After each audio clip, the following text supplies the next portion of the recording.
আসসালামু আলাইকুম প্রিয় দর্শক, আপনাদেরকে শুভেচ্ছা আমন্ত্রণ জানাচ্ছি চ্যানেল আই সংবাদে। আর এখনকার সংবাদ নিয়ে আপনাদের সাথে আছে আমি খায়রুল বাশার। বিস্তারিত সংবাদের শুরুতেই জানিয়ে দিচ্ছি ফ্রেশ আটা ময়দা সুজি সংবাদ শিরোনামগুলো।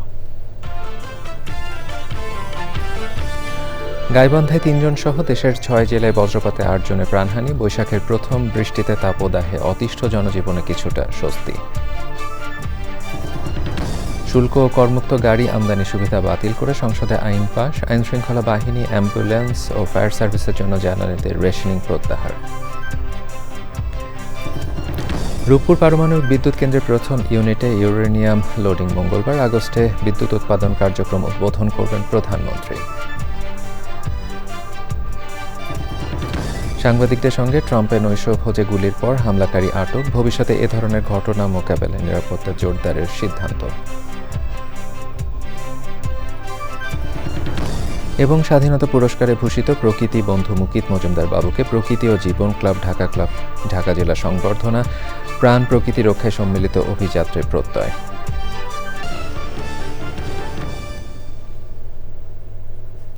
এছাড়াও নিটোল টাটা বিশেষ সংবাদে দেখবেন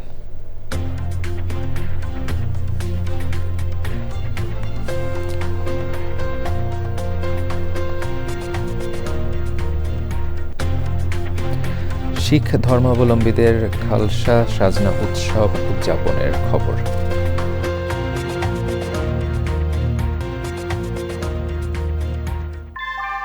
ভূমিকম্প সহনীয় মোস্ট ডিউরেবল দেশের প্রথম থার্মেক্স রড সালাম স্টিল। সালাম স্টিল বোঝে ডিউরেবিলিটি। সালাম স্টিল, মোস্ট ডিউরেবল স্টিল।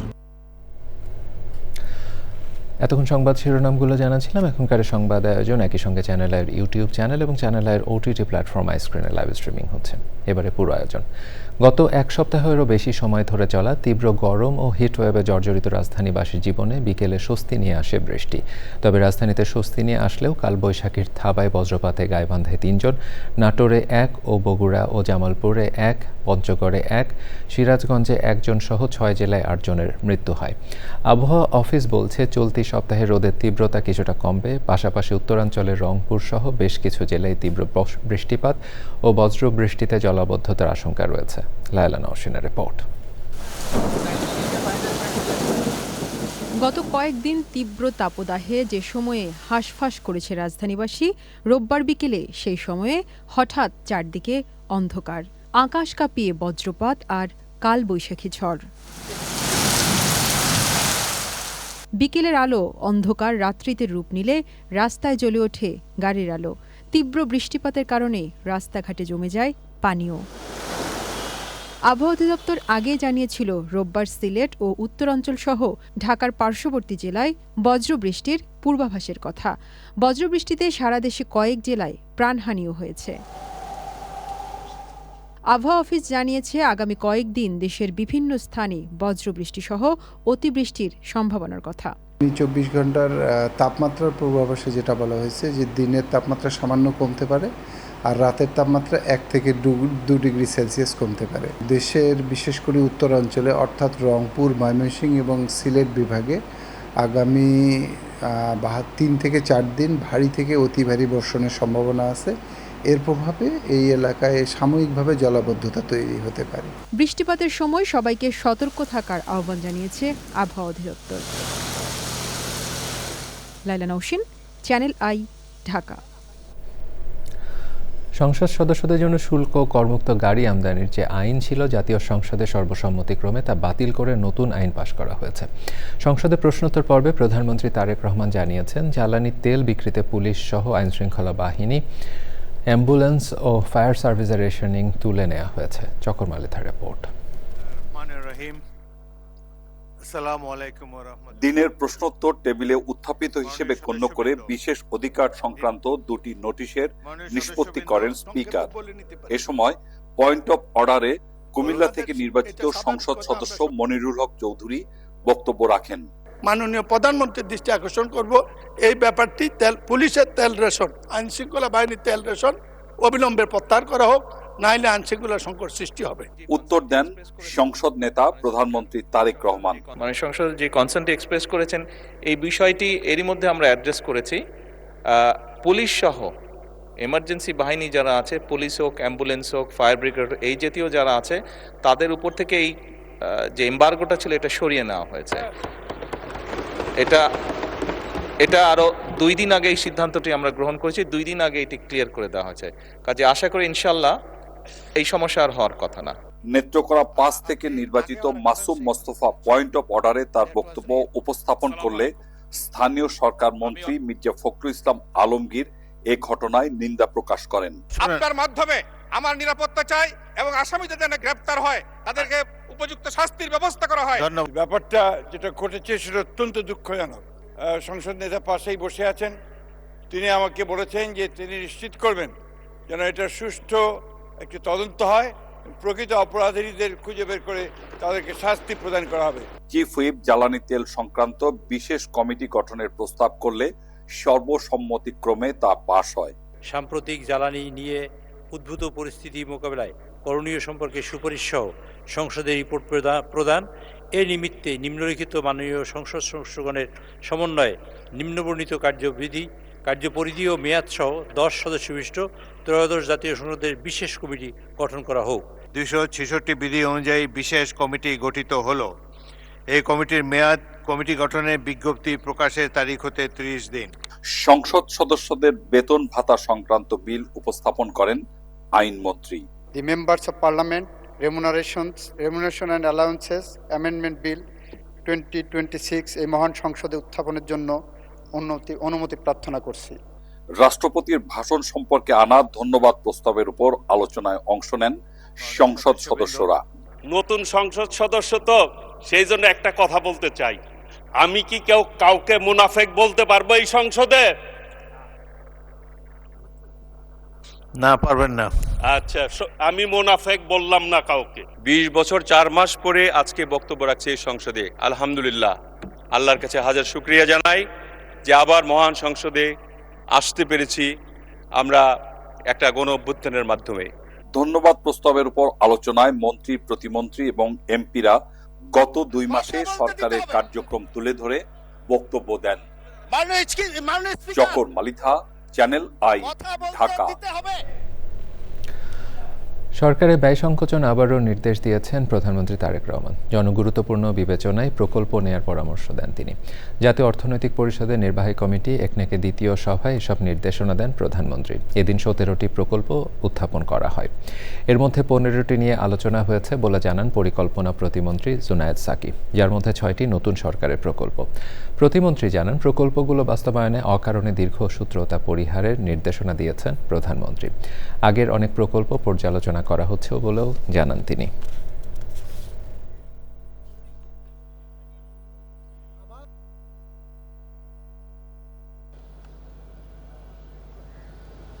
নির্দেশটা খুব স্পষ্ট, সেটা হচ্ছে আমাদের সাশ্রয়ী হতে হবে ব্যয়ের দিক থেকে, 1 নম্বর।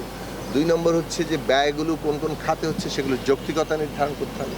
3 নম্বর হচ্ছে যে যে প্রকল্পগুলোই নেওয়া হয়েছে সেগুলো আসলে কতটা সামগ্রিকভাবে আমাদের জনগণের জীবনে যে উন্নতির চিন্তা করা হয়েছে, বিশেষত বর্তমান সরকার তার যে প্রতিশ্রুত তার যে নির্বাচনী ইস্তেহার, তাদের পরিকল্পনা, 31 দফা কর্মসূচি, সবগুলোর সাথে সামঞ্জস্যপূর্ণ কতটা, এই সবগুলো দিক পরীক্ষা নিরীক্ষা করার জন্য নির্দেশনাটা আগেই এসছে এবং এই প্রক্রিয়াটা চলমান আছে।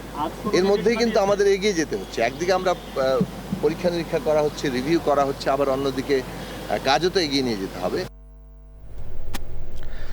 রূপপুর পারমাণবিক কেন্দ্র থেকে বিদ্যুৎ উৎপাদন এখন চূড়ান্ত পর্যায়ে। আগামী 28শে এপ্রিল মঙ্গলবার রূপপুর পারমাণবিক বিদ্যুৎ কেন্দ্রের প্রথম ইউনিটে জ্বালানি দেওয়া শুরু হবে। এদিন রাশিয়ার রোসাটমের ডিজি অ্যালেং লিসকভ উপস্থিত থাকবেন। আর আগস্টে আনুষ্ঠানিকভাবে বিদ্যুৎ সঞ্চালন কার্যক্রম উদ্বোধন করবেন প্রধানমন্ত্রী তারেক রহমান। উদ্বোধনী অনুষ্ঠানে অনলাইনে যুক্ত হতে পারেন রাশিয়ার প্রেসিডেন্ট ভ্লাদিমির পুতিন। বিস্তারিত জানাচ্ছেন রফিকুল বাশার। ভিত্তিপ্রস্তর স্থাপনের প্রায় 13 বছর পর রূপপুর পারমাণবিক কেন্দ্র থেকে বিদ্যুৎ পেতে যাচ্ছে বাংলাদেশ। মঙ্গলবার শুরু হবে জ্বালানি ইউরেনিয়াম ভরার কাজ। প্রথম ইউনিটে মোট 163টি ফুয়েল অ্যাসেম্বলিং করা হবে। এরপর আগস্টে হবে 300 মেগাওয়াট বিদ্যুৎ উৎপাদনের আনুষ্ঠানিক যাত্রা। বিদ্যুৎ কেন্দ্রের জ্বালানি ইউরেনিয়াম দেশে এসেছে আরও আগেই। আন্তর্জাতিক আণবিক শক্তি সংস্থার নির্দেশনা মেনে সব পরীক্ষাও সম্পন্ন হয়েছে। প্রথম ইউনিট পুরোপুরি চালু হওয়ার পর আগামী বছর চালু হবে দ্বিতীয় ইউনিট। আমরা বিদ্যুৎটা দিব আপনার sometime third week, as I said, August second week to third উইকের মধ্যে। তখন মাননীয় প্রধানমন্ত্রী উদ্বোধন করবেন। তখন হয়তো আমাদের রাশিয়ান প্রেসিডেন্ট ভ্লাদিমির পুতিন সাহেবও থাকতে পারেন। সেকেন্ড ইউনিট যাবে আপনার middle of June next year. আমরা ফুয়েল লোডিংটা শুরু করব। ন্যাশনাল আইএ স্ট্যান্ডার্ড ফলো করেই আমাদের লোকাল জেনারেশন, লোকাল বাংলাদেশি ইঞ্জিনিয়ারদেরকে আমরা তৈরি করছি যে আগামীতে ওনারাই এটাকে আগে নিয়ে যাবে। মন্ত্রী জানান, বিদ্যুৎ সঞ্চালনে জাতীয় গ্রিড পুরোপুরি তৈরি, নিরাপত্তারও কোনো ঝুঁকি নেই। ফুয়েল লোডিংয়ের 1 মাস পর থেকেই আস্তে আস্তে করে আপনার ন্যাশনাল গ্রিডে যাবে, যেহেতু একবারে দেওয়া যাচ্ছে না। এই 5 মেগাওয়াট 10 মেগাওয়াট বা এরকম করে করে করে করে it will take 2 months to complete 300 megawatts. Around 10,000 tons of বর্জ্য যেটাকে বলি আমরা, ওইটার একটা ক্যাপাসিটি আছে যেটাকে স্টোরেজ করা হবে, এবং আল্লাহ না কিছু একটা হলে এটা it will goes down to the ground. রাশিয়ার পাওনা শোধ করার সাথে বিদ্যুৎ কেন্দ্র চালুর কোনো সম্পর্ক নেই বলে জানান মন্ত্রী। Rafiqul Bashar, channel I, Dhaka. Engineer সাহেব, বাড়ি ডিজাইন তো হলো, কিন্তু কোন রড দিয়ে বাড়ি বানাবো? অবশ্যই আকিজ ইস্পাত, কারণ ভালো মানের 500W রডের yield strength 500 MPa, tensile strength 625 MPa, আর সর্বোচ্চ গুণগত মানের আকিজ ইস্পাতের টেনসাইল স্ট্রেংথ 700 MPa, অর্থাৎ ভালো মানের রডের থেকেও 12% বেশি। বুঝেছি, এখনই অর্ডার করছি অধিক শক্তিশালী আকিজ ইস্পাত। আকিজ ইস্পাত, কমিটেড টু কোয়ালিটি। যুক্তরাষ্ট্রের রাজধানী ওয়াশিংটন ডিসিতে প্রেসিডেন্ট ডোনাল্ড ট্রাম্পের করেসপন্ডেন্ট ডিনার চলাকালে গুলির ঘটনায় একজন শুটারকে আটক করা হয়েছে। সন্দেহভাজন হামলাকারীর নাম কোল অ্যালেন থমাস। নিরাপত্তা কর্মকর্তারা জানান সে সময় 7 থেকে 8টি গুলি চালানো হয়। তিনি ক্যালিফোর্নিয়া বাসিন্দা বলে ট্রুথ সোশ্যালে জানিয়েছেন ট্রাম্প। সুদীপ্তা মাহমুদের রিপোর্ট। হোয়াইট হাউসের সংবাদ সংগ্রহ করা বিভিন্ন গণমাধ্যমের সাংবাদিকদের সম্মানে যুক্তরাষ্ট্রের রাজধানী ওয়াশিংটন ডিসির হিলটন হোটেলে নৈশভোজের আয়োজন করেন প্রেসিডেন্ট ডোনাল্ড ট্রাম্প। নির্ধারিত সময় যোগ দেন অতিথিরা। প্রেসিডেন্ট ডোনাল্ড ট্রাম্প ছাড়াও ছিলেন ফার্স্ট লেডি মেলানিয়া ট্রাম্প এবং মার্কিন সরকারের ঊর্ধ্বতন কর্মকর্তারা। হোটেলের পাশে হঠাৎই শোনা যায় গুলির শব্দ। আতঙ্ক ছড়িয়ে পড়ে চারদিকে। দ্রুত হোটেলের নিয়ন্ত্রণ নেয় সিক্রেট সার্ভিস। জরুরি ভিত্তিতে সরিয়ে নেওয়া হয় প্রেসিডেন্ট ট্রাম্প ও ফার্স্ট লেডি মেলানিয়াকে। আতঙ্কিত অতিথিদের অনেকেই আশ্রয় নেন টেবিলের নিচে। গুলির ঘটনায় পণ্ড হয়ে যায় নৈশভোজের আয়োজন। এক নিরাপত্তা কর্মীর বরাতে বিবিসির খবরে জানানো হয়েছে 7 থেকে 8টি গুলি ছোড়া হয়। পাল্টা গুলি চালান সিক্রেট সার্ভিসের সদস্যরাও। ট্রাম্প নিজেই ট্রুথ সোশ্যালে এক পোস্টে জানান সন্দেহভাজন বন্দুকধারীকে গ্রেপ্তারের খবর। পরে সংবাদ সম্মেলনে প্রেসিডেন্ট ডোনাল্ড ট্রাম্প বলেন, একজন নিরাপত্তা কর্মী গুলিবিদ্ধ হলেও তিনি আশঙ্কামুক্ত। দ্রুত পরিস্থিতি সামাল দেওয়ায় নিরাপত্তা কর্মীদের ধন্যবাদ জানান ট্রাম্প। আটক সশস্ত্র সন্দেহভাজন 31 বছর বয়সী কোল টমাস অ্যালেন। তিনি ক্যালিফোর্নিয়ার বাসিন্দা। ওই ব্যক্তির ছবি ট্রুথ সোশ্যালে পোস্ট করেছেন মার্কিন president Donald Trump. Sudipta Mahmud, channel I. এবারে অন্যান্য সংবাদ। সবুজে মোড় এক স্বপ্নযাত্রা, দায়বদ্ধতা দীপ্ত দৃষ্টান্ত বীর মুক্তিযোদ্ধা প্রকৃতিবন্ধু মুকিত মজুমদার বাবু, যার চিন্তায়, চেতনায় আর কর্মে মিশে রয়েছে প্রকৃতির প্রতি অকৃত্রিম ও অক্লান্ত ভালোবাসা। দেশের সর্বোচ্চ বেসামরিক রাষ্ট্রীয় সম্মাননা স্বাধীনতা পুরস্কারে ভূষিত হওয়ায় তাকে সংবর্ধনা দিয়েছে প্রকৃতি ও জীবন ক্লাব, ঢাকা জেলা। রাজধানী কবি নজরুল ইনস্টিটিউটে অনুষ্ঠানে তাকে অভিনন্দন জানিয়ে প্রাণ প্রকৃতির রক্ষায় সম্মিলিত অভিযাত্রার দৃঢ় প্রত্যয় ব্যক্ত করেন বিশিষ্টজনেরা। তারা বলেন, এই সম্মাননা পরিবেশ রক্ষার লড়াইয়ে নতুন উদ্দীপনা যোগাবে। সৈয়দ মাদিহ অদিতা রিপোর্ট।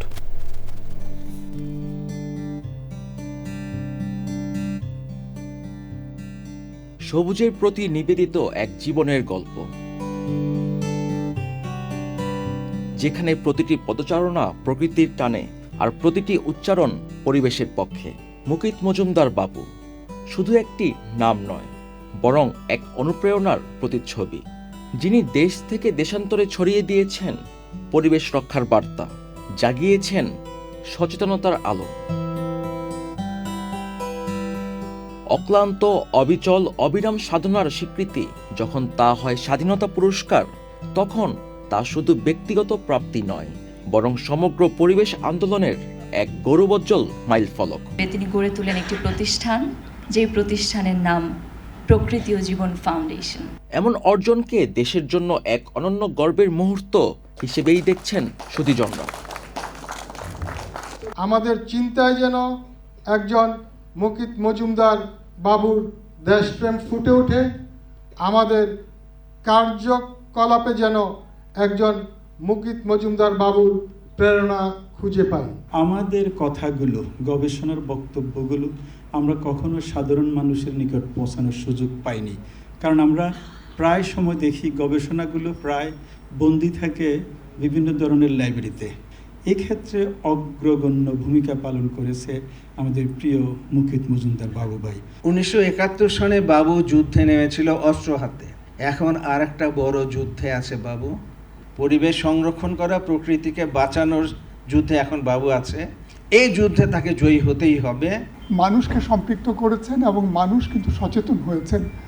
আজকে বাংলাদেশের একটি শিশুও কিন্তু জানেন যে একটি প্রাণ কতটা গুরুত্বপূর্ণ। আমরা অনেকেই আজ ভালো নেই, এই ভালো কি করে থাকবো সে চেষ্টা কিন্তু বাবু ভাই অব্যাহত রেখেছেন। প্রথমবারের মতো পরিবেশ খাতে স্বাধীনতা পদকের প্রচলনে ধরিত্রী রক্ষার অভিযাত্রায় গতি আসবে বলে মত বিশিষ্টজনদের।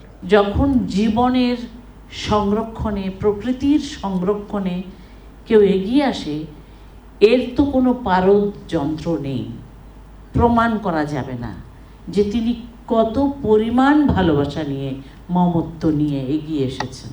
প্রকৃতি ও ফাউন্ডেশন যে কাজগুলো করে যাচ্ছে, আমরা সবাই সেখানে সমর্থন জানাই, তাদের সহযোগিতা করি। আসুন আমরা সবাই মিলে আজকে জীবন রক্ষার জন্য আমার প্রকৃতিকে রক্ষা করতে হবে। একটি বাসযোগ্য সবুজ পৃথিবী গড়ে তুলতে আরও বিস্তৃত, আরও বহুমাত্রিক পরিসরে কাজ করে যাওয়ার দৃঢ় অঙ্গীকার ব্যক্ত করেছেন প্রকৃতি বন্ধু, বীর মুক্তিযোদ্ধা মুকিত মজুমদার বাবু। আমরা সবাই কিন্তু একই ধরনের কাজ করি না, আমরা কিন্তু এক একজনের এক একভাবে কাজ করি, কিন্তু সেই কাজের মাধ্যমে যদি আমরা আমাদের পরিবেশ প্রকৃতিকে ভালো রাখার চেষ্টা করি, সেটাই কিন্তু সবচেয়ে বড় কাজ হবে। এখনই কিন্তু আমরা অনেক দুর্বিষহ একটি সময় কাটাচ্ছি, তাহলে ভবিষ্যৎটা কোথায় যাবে? দূষণে আমরা কিন্তু জর্জরিত করে ফেলছি এই দেশটাকে। আমাদের শিক্ষাটা কিন্তু শুরু হওয়া উচিত বাসা থেকে। আমাদের পরিবেশ প্রকৃতিকে ভালো রাখতে হবে এবং এই কাজটি যত বেশি আমরা সবাই মিলে করব, যত বেশি আমরা হাতে হাত রেখে এগিয়ে যাব, তখনই কিন্তু সম্ভব। আসুন আজকে একটি অঙ্গীকারই করি, আমরা যেন সবাই হাতে হাত রেখে বাংলাদেশটাকে ভালো রাখার জন্য এগিয়ে যাই। পরিবেশ সহ নানা ক্ষেত্রে গুরুত্বপূর্ণ অবদানে এমন গুণীজনরা নতুন প্রজন্মের জন্য অনুপ্রেরণার উজ্জ্বল দৃষ্টান্ত। নিষ্ঠা, নিবেদন আর নৈতিক দায়িত্ববোধ থাকলে বদলে যেতে পারে সময়, সমাজ, এমনকি সমগ্র পৃথিবীও। ফুল পাখি তরুলতা তটিনীর গান, চির জাগরুকার চির অম্লান। সৈয়দ মাদিহ অদিত, চ্যানেল আই, ঢাকা। প্রিয় দর্শক, সংবাদের রিপোর্ট জেনে নিচ্ছি একটি বিরতি, আর বিরতির পরে দেখবেন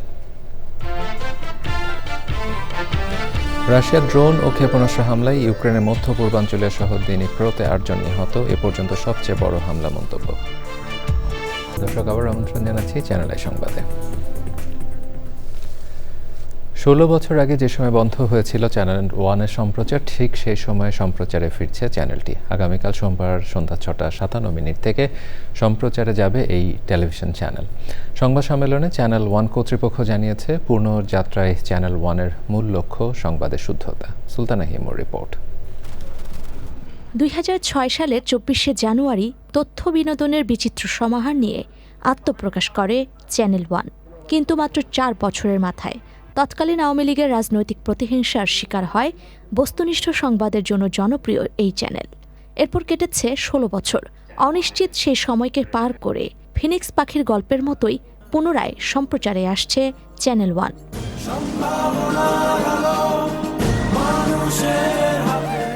২০১০ সালের ২৭শে এপ্রিল সন্ধ্যা ৬:৫৭ ৭টার সংবাদ প্রচারের আগেই বন্ধ করে দেওয়া হয়েছিল চ্যানেল ওয়ান। সরকারের টেলিকমিউনিকেশন অথরিটির নির্দেশে এখন থেকে চ্যানেল ওয়ানের সম্প্রচার বন্ধ করে দিতে হচ্ছে। ঠিক সেই ক্ষণে সোমবার সম্প্রচারে যাচ্ছে চ্যানেল ওয়ান। পুনর্যাত্রায় চ্যানেল ওয়ান আত্মপ্রকাশ করছে সংবাদ ভিত্তিক দেশের প্রথম 4K টেলিভিশন চ্যানেল হিসেবে। যুক্ত হয়েছে আধুনিক অগমেন্টেড ও ভার্চুয়াল রিয়েলিটি প্রযুক্তি। কর্তৃপক্ষ বলছে, আগের মতোই বিনিয়োগকারী ব্যবসায়ীদের প্রভাবমুক্ত থাকবে চ্যানেল ওয়ানের সংবাদ। ডিজিটাল প্ল্যাটফর্মেও টেলিভিশনের নীতি, নৈতিকতা ও মান বজায় রাখা হবে। এবং পত্রিকাগুলো ডিজিটাল প্ল্যাটফর্মে আমরা অনেক ক্ষেত্রে টেলিভিশনের মতো চর্চা দেখি, ওখানেও একটা প্রতিযোগিতা হয়, কিন্তু সব ক্ষেত্রে যে সেটা মানসম্মত সেটা আমরা বলবো না। তো আমরা আমাদের যে ডিজিটাল প্ল্যাটফর্ম, সেখানেও আমরা টেলিভিশনের সাংবাদিকতার যে মান, যে চর্চা, যে নীতি নৈতিকতা, সেগুলো বজায় রাখার চেষ্টা করছি। আমরা এমন কোনো প্ল্যাটফর্ম বাদ দিতে চাই না। একজন মানুষও যদি হয় যে এক্সে আছে, আমার টিকটকে থাকে, সেখানেও যেন আমাদেরকে পায়, সেই লক্ষ্য নিয়ে আসলে কাজ করছি। চ্যানেলের ব্যবস্থাপনা পরিচালক বললেন, সংবাদের শুদ্ধতা ও বস্তুনিষ্ঠতা বজায় রাখাই চ্যানেল ওয়ানের মূল লক্ষ্য। অপপ্রচারের ভিড়ে অনেক সময় সঠিক সংবাদটি হারিয়ে যায়। চ্যানেল ওয়ান তখন সংবাদের শুদ্ধতা আর বস্তুনিষ্ঠতার ব্যাপারে সতর্ক থাকবে। সোমবার সন্ধ্যা ৬:৫৭ থেকে বাণিজ্যিক সম্প্রচারে যাবে channel one. Sultana Himu, channel I, Dhaka. এবারে সন্ধ্যা নিয়ে লাইফ ইন্স্যুরেন্স আন্তর্জাতিক সংবাদ।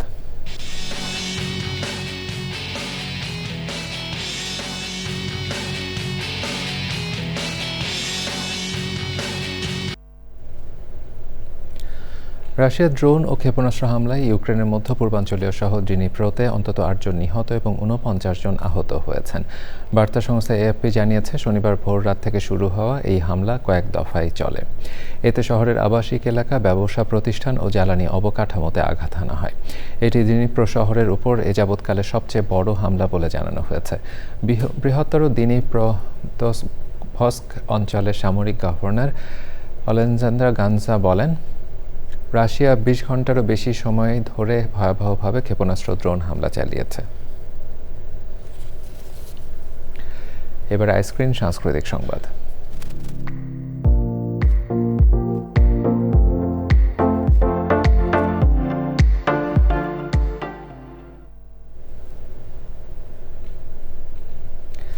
অনুষ্ঠিত হলো শান্ত মরিয়াম ইউনিভার্সিটি অব ক্রিয়েটিভ টেকনোলজির উইন্টার, সামার, স্প্রিং ও ফল সেমিস্টার 2025-2026-এর নবীন বরণ।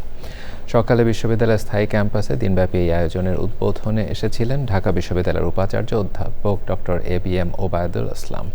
তিনি বলেন, প্রতিষ্ঠানটি গবেষণা ও নৈতিক শিক্ষায় দক্ষ মানবিক মানুষ তৈরির ক্ষেত্রে এগিয়ে যাবে। এ সময় উপস্থিত ছিলেন বিশ্ববিদ্যালয়ের উপাচার্য অধ্যাপক doctor Mohammad Shahi Alam, board of ট্রাস্টিজের চেয়ারম্যান, বরেণ্য চিত্রশিল্পী অধ্যাপক মোস্তাফিজুল হক সহ সংশ্লিষ্টরা।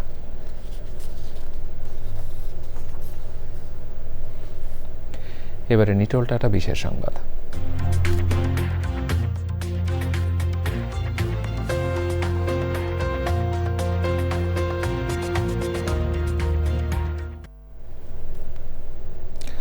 ধর্মীয় ভাবগাম্ভীর্য, উৎসাহ, উদ্দীপনার মধ্য দিয়ে পালিত হয়েছে শিখ ধর্মাবলম্বীদের অন্যতম পবিত্র ও তাৎপর্যপূর্ণ বড় আয়োজন ৩২৭তম খালসা সাজনা দিবস।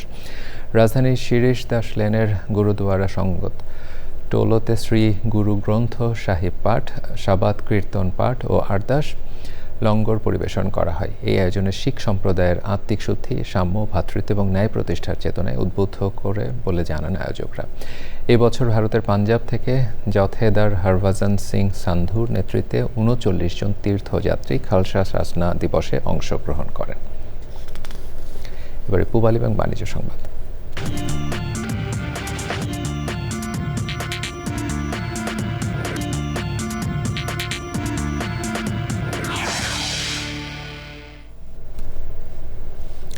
ঢাকা স্টক এক্সচেঞ্জে সপ্তাহের প্রথম কার্যদিবসে লেনদেনের ঊর্ধ্বমুখী প্রবণতা দেখা গেছে। আগের কার্যদিবসের চেয়ে ডিএসইএক্স সূচক 17 পয়েন্ট বেড়ে 5,316 পয়েন্টে দাঁড়িয়েছে। কমেছে বেশিরভাগ কোম্পানি শেয়ারের দাম।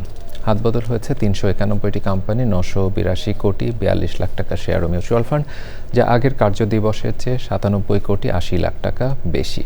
এর মধ্যে দাম বেড়েছে 157টির, কমেছে 172টির এবং অপরিবর্তিত রয়েছে 62টি কোম্পানি শেয়ারের দাম। সংবাদের এই পর্যায়ে আবারও নিচ্ছে একটি বিরতি। বিরতির পরে দেখবেন। দর্শক, আবার আমন্ত্রণ জানাচ্ছি চ্যানেল আই সংবাদে। কক্সবাজারে পেকুয়ায় জীবাশ্ম জ্বালানি বন্ধ করে নবায়নযোগ্য জ্বালানি ব্যবহারের দাবিতে মানববন্ধন ও র্যালি হয়েছে।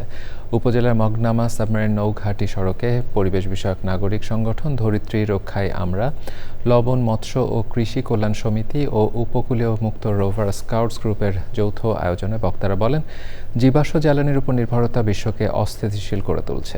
এ সংকট থেকে উত্তরণের একমাত্র উপায় নবায়নযোগ্য জ্বালানি। মানববন্ধনে পেকুয়া বাজারে দোকান মালিক সমিতি সহসভাপতি আব্দুল্লাহ আল মাবাশের মানিক সহ অন্যরা উপস্থিত ছিলেন।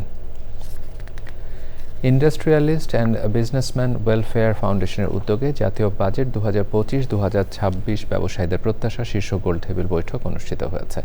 রাজধানী জাতীয় প্রেস ক্লাবে আয়োজিত গোলটেবিল বৈঠকে উপস্থিত ছিলেন এনবিআরের সাবেক chairman doctor Mohammad Abdul Majid, industrialist and business welfare ফাউন্ডেশনের সভাপতি মোহাম্মদ শহীদুল ইসলাম সহ রিহ্যাব, এফবিসিসিআই, বিজিএমইএ, বিকেএমইএ, বিলিয়া ও বাংলাদেশ ঔষধ শিল্প সমিতির নেতারা। বৈঠকে বক্তারা বলেন, দেশের অর্থনৈতিক প্রবৃদ্ধি, বিনিয়োগ বৃদ্ধি এবং কর্মসংস্থান সৃষ্টির লক্ষ্যে বাস্তবমুখী ও ব্যবসাবান্ধব বাজেট প্রণয়ন জরুরি। কর ব্যবস্থার আধুনিকায়ন, রাজস্ব আহরণ বৃদ্ধি ও উদ্যোক্তা বান্ধব নীতিমালা প্রণয়নের উপর গুরুত্ব আরোপ করেন বক্তারা। গুপ্ত বা গোপন ক্যাডার ভিত্তিক ছাত্র রাজনীতি নিষিদ্ধের দাবি জানিয়েছে ছাত্র জমিয়ত বাংলাদেশ। ঢাকা বিশ্ববিদ্যালয়ের মধুর ক্যান্টিনে সংবাদ সম্মেলনে সংগঠনটির সভাপতি রিদওয়ান মাজহারি বলেন, 24-এর আন্দোলনের পর জাতি একটি স্বচ্ছ ও জবাবদিহিমূলক রাষ্ট্র গঠনের স্বপ্ন দেখেছে। কিন্তু কিছু সংগঠন গোপন কার্যক্রম চালাচ্ছে। যারা এ ধরনের কর্মকাণ্ড চালাচ্ছে তারা সাধারণ শিক্ষার্থীদের সাথে প্রতারণা করছে মন্তব্য করেন। ক্যাম্পাসের নিরাপত্তা স্বার্থে সংঘর্ষে লিপ্ত সব পক্ষকে জবাবদিহিতা করতে হবে। সংবাদ সম্মেলনে ছাত্র জমিয়তের কেন্দ্রীয় নেতারা ছাড়াও ঢাকা বিশ্ববিদ্যালয়ের ছাত্র নেতারা উপস্থিত ছিলেন। এবারে খেলার খবর।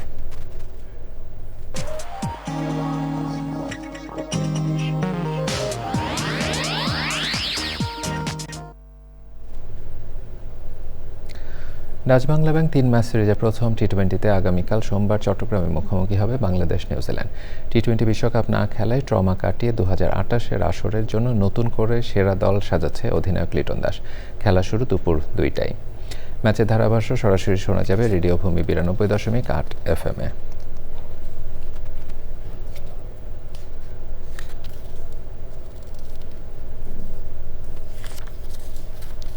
প্রিয় দর্শক, এর সাথে সংবাদের শেষ ভাগে আমরা যাবার আগে ফ্রেশ আটা, ময়দা, সুজি সংবাদ শিরোনাম আরও একবার জানাচ্ছি। গাইবান্ধায় 3 জন সহ দেশের 6 জেলায় বজ্রপাতে 8 জনের প্রাণহানি। বৈশাখের প্রথম বৃষ্টিতে তাপদাহে অতিষ্ঠ, জনজীবনে কিছুটা স্বস্তি। শুল্ক ও করমুক্ত গাড়ি আমদানি সুবিধা বাতিল করে সংসদে আইন পাশ। আইন শৃঙ্খলা বাহিনী, অ্যাম্বুলেন্স ও ফায়ার সার্ভিসের জন্য জ্বালানিতে রেশনিং প্রত্যাহার। রূপপুর পারমাণবিক বিদ্যুৎ কেন্দ্রের প্রথম ইউনিটে ইউরেনিয়াম লোডিং মঙ্গলবার। আগস্টে বিদ্যুৎ উৎপাদন কার্যক্রম উদ্বোধন করবেন প্রধানমন্ত্রী। সাংবাদিকদের সঙ্গে ট্রাম্পের নৈশভোজে গুলির পর হামলাকারী আটক। ভবিষ্যতে এ ধরনের ঘটনা মোকাবেলায় নিরাপত্তা জোরদারের সিদ্ধান্ত। এবং স্বাধীনতা পুরস্কারে ভূষিত প্রকৃতি বন্ধু মুকিত মজুমদার বাবুকে প্রকৃতি ও জীবন ক্লাব ঢাকা জেলা সংবর্ধনা। প্রাণ প্রকৃতি রক্ষায় সম্মিলিত অভিযাত্রার প্রত্যয়।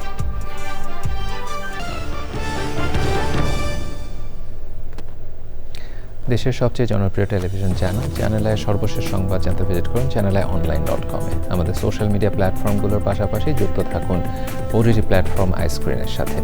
এতক্ষণ চ্যানেল আই সংবাদের সাথে থাকবার জন্য সকলকে ধন্যবাদ জানিয়ে বিদায় নিচ্ছি। শুভেচ্ছা।